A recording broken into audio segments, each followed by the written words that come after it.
서울 MBC, 서울 KBS, JTBC 뭐 하십니까? 대구 MBC가 대구라고 하는 지역적 기반에서는 안동 MBC도 마찬가지고요. 쉽지 않은 것들을 하거든요. 최성해 총장에 대해서 계속해서 보도를 하잖아요. 이번에 나온 일단 대구 MBC 신병철 기자 정말 감사하다는 말씀드리고, 최성해가 압수수색 보고 동양대 표창장을 알았다. 압색을 할 때 동양대 표창장을 알았다라고 이야기를 했는데, 동양대 관계자들 증언에 의하면 압색 일주일 전에 이미 이 표창장 관련한 이야기를 회의를 했다는 거예요. 그 뭐겠어요 그게. 그러면 SBS의 보도랑 맥락이 똑같은 거 아니야. 컴퓨터에서 표창장 파일이 발견됐대. 근데 압색도 안 했는데 그걸 어떻게 하냐고. 최석이도 마찬가지 아닙니까? 이게 조작의 여러 가지 정황들인 거예요. 동양대 압색도 안 했는데 이미 일주일 전에 최성희는 이미 그걸 준비를 하고 있는 거예요. 그러니까 지금 나오는 보도를 연속적으로 이렇게 짜 맞춰보면 동양대 표창장 대장에 최소한 정경심 교수한테 조민 표창장이 나는 있었다고 봐요. 그러지 않고서야 그거를 소각할 리가 있어요? 소각했든 뭐 파쇄를 했든 간에. 이제 그 최성해 동양대 총장이 조민 씨 표창장 인지 시점이 되게 좀 중요하게 다뤄지는 이유가 있는데요. 일단 동양대가 압수수색을 당한 때가 2019년 9월 3일이었습니다.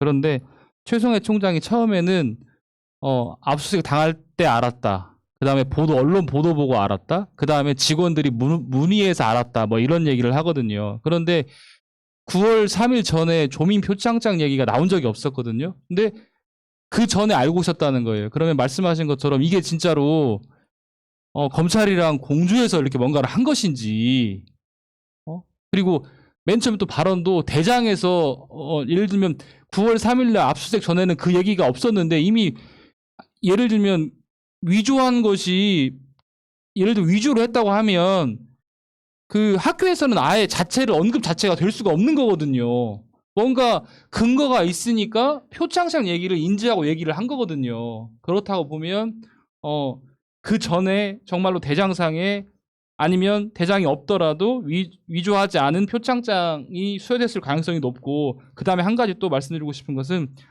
최성해 총장의 말을 1심 법원이 정말 믿을 수 있는 진술이라고 얘기를 해요. 믿을 수 있는 진술이라고. 근데 앞서도 말씀드렸지만 언제 표창장을 인지했냐 이 말이 계속 바뀌어요.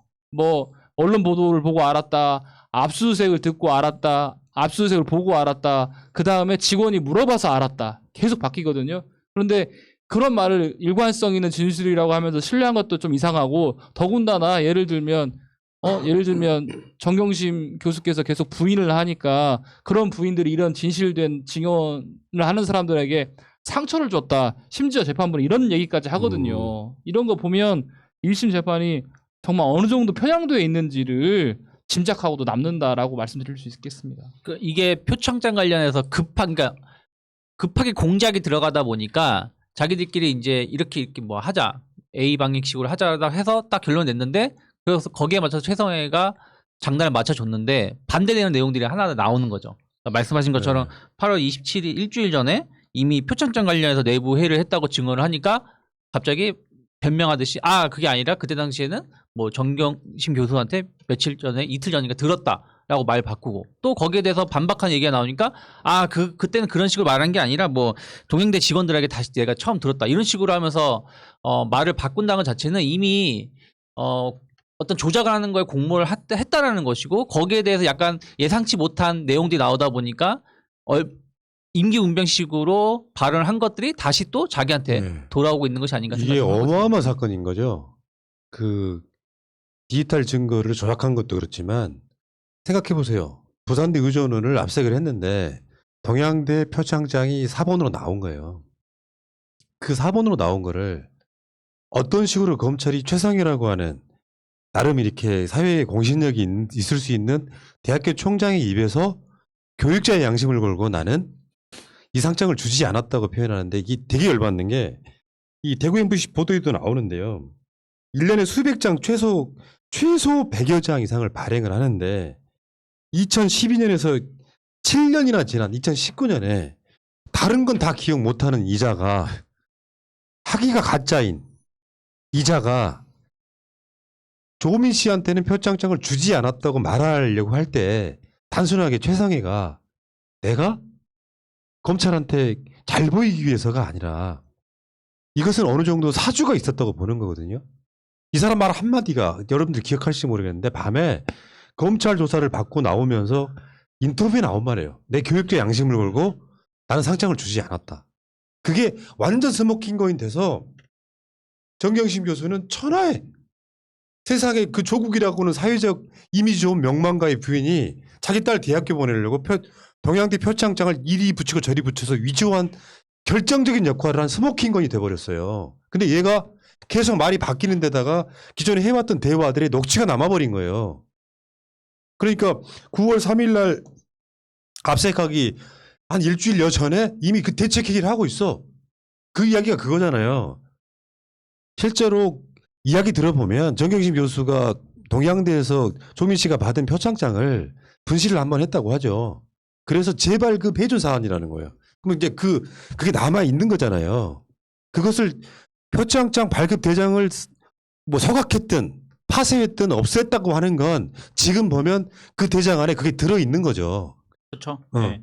그 MBC 보도에 지금 두 가지 핵심은 이거 같습니다. 첫 번째는 동양대 행정지원처장의 진술과 최성해의 법정 진술이 다르다는 얘기죠. 그러니까 이게 그냥 인터뷰한 게 아니고요. 그러니까 동양대 행정지원처장도 법정에서 진술합니다.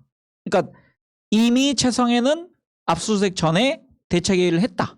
알고 있었다. 하지만 본인은 나중에 압수수색 후에 알았다는 그 거짓 증언을 했던 것이고, 두 번째는 최성해는 결국은 그 본인이 했던 아까 화면에 나갔던 얘기가 뭐가 중요하냐면은 자한당이 정권을 잡으면 학교 문 닫아야 돼.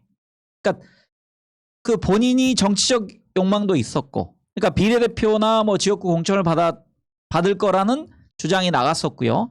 또 하나는 학교를 어떻게 해서든지 본인이 그 도덕적으로 굉장히 흠 있는 상태에서 학교를 운영했었잖아요. 그리고 요즘 대학들이 그 벚꽃 피는 순서대로 점점 망한다라는 그 지금 여기 동양대도 예외가 아닐 수 없습니다. 그 예외일 수 없습니다. 그래서 그 학교 입장에선 누군가로부터 펀드를 받아야 되는데 그러기 위해서는 이쪽 지역이 어느 세력이 잡고 있느냐. 결국은 민주당이 편을 들 수 없고, 그럼 그 당시에 자한당과 검찰은 같은 편이었죠. 왜냐하면 공통 분모가 뭐였냐면 가장 대표적으로 공수처를 저지하는 것. 이걸 계기로 그 윤석열과 자한당은 공조를 취했었거든요. 그러면 우리가 윤석열 검찰 편을 들어주는 게 맞다. 그러면서 그때부터 계속적으로 최성해는 거짓말 하다 보니 이게 이제 거짓말이 직원에 의해서 반박되고 증거가 뭐 이렇게 안 나오면 뭐 소각했다고 하고 등등으로 연속적인 하나의 거짓말 때문에 계속적인 거짓말을 할 수밖에 없는 상황에 이른 것 같습니다. 그리고 또 이때 당시의 내용들 보면 최성해 총장이 조국 교수님한테 되게 뭔가 학교가 부실하니까 이런 문제 그 영향평가 이런 부분들에서 안 좋은 부분을 좀 제외시켜달라 이런 로비를 했는데 안 통했다는 얘기도 나오잖아요. 그게 입시 비리가 있어가지고 정부에서 지원해주는 것이 안 되는 시기여서 그러니까. 그거 좀 풀어달라고 네. 부탁하려고 양복을 해주려고 했는데 조국 장관이 거절했다 이거죠. 그리고 누구는 받았고. 그래서 이제 그랬는데 그때부터 이제 앙심이 좀 있었던 것도 우리가 추정할 수 있는 거 아니겠습니까? 그러면서 이제 아싸리 그냥 우리가 이쪽에 붙어버리면 학교가 살아날 수 있지 않겠냐?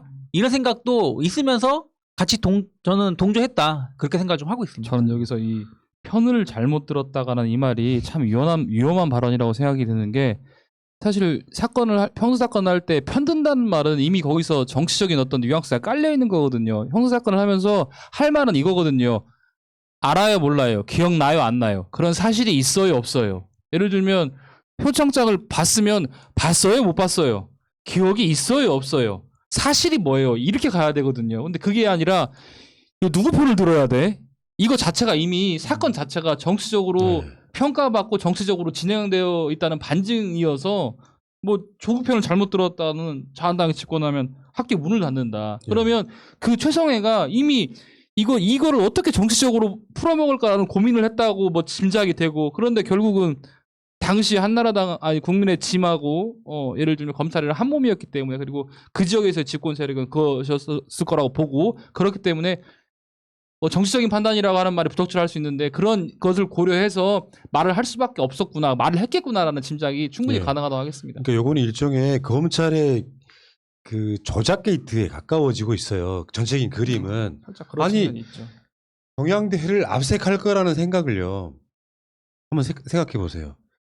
그 생기부나 이런 거 이렇게 첨부되어 있는 거에 그 많은 학교 중에 지방에 있는 동양대를 압색할 거라는 거를 누가 상상을 하겠습니까만 이게 이제 그 겨루기 같은 거 할 때 나중에 남들한테 보이려는 쇼로 서로 짜고 하는 겨루기가 있잖아요. 태권도 같은 것도 이렇게. 그거랑 좀 비슷한 거죠. 우리가 동양대를 압색할 테니까 준비해 놓으세요. 근데 압색을 하려고 봤더니 그 대장의 표창장을 발급한 기록이 있다면 그거 어떻게 해야 돼? 당연히 없애야죠. 그러니까 검찰이 들어달라는 거를 다 들어주면서 사실상 최성희가 공범으로 등장하는 이 상태에 근데 이게 치밀하지 못하다 보니까 각종 증거로 남아있는 거예요. 최성희가 사실은 검찰의 이 말도 안 되는 조작 수사의 공범이었다는 게 그냥 그대로 드러난 상황이거든요. 그러니까 내가 이 사건 뭐 한 재작년쯤에 했던 이야기 중에 하나인데 다시 한번 소환해 보면 조국 장관 내 수사에 대해서는요. 이 수사하는 과정 전체가 다시 수사 대상이에요. 왜 이렇게 수사를 하고 증거를 조작하고 재판까지 갔는지 수사 대상이라고. 사실은 이런 사건에 한동훈 같은 그걸 주도했던 사람은 사실은 제가 봤을 때는 지금 사법처리 받아야 되는 대상이죠. 밝혀지면. 현실은 그렇다는 거예요.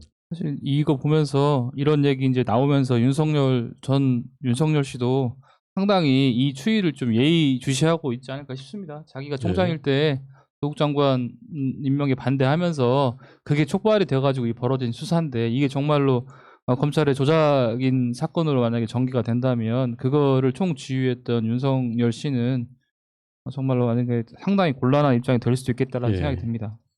이런 세부적인 내용을 아마 대구 영북 시민들이 잘 모를 텐데 헤드라인만 주로 소위 보수 언론에서 얘기하는 그런 내용만 볼 텐데 대구 MBC가 굉장히 용기 있네요. 그리고 왜냐면은 결국 대구 그렇죠. MBC도 그 지역 중심의 광고를 수주해서 회사를 운영할 텐데 이 대단한 보도라고 생각합니다. 예, 신병철 기자님 감사드립니다. 이 이야기는 여기까지 하겠습니다.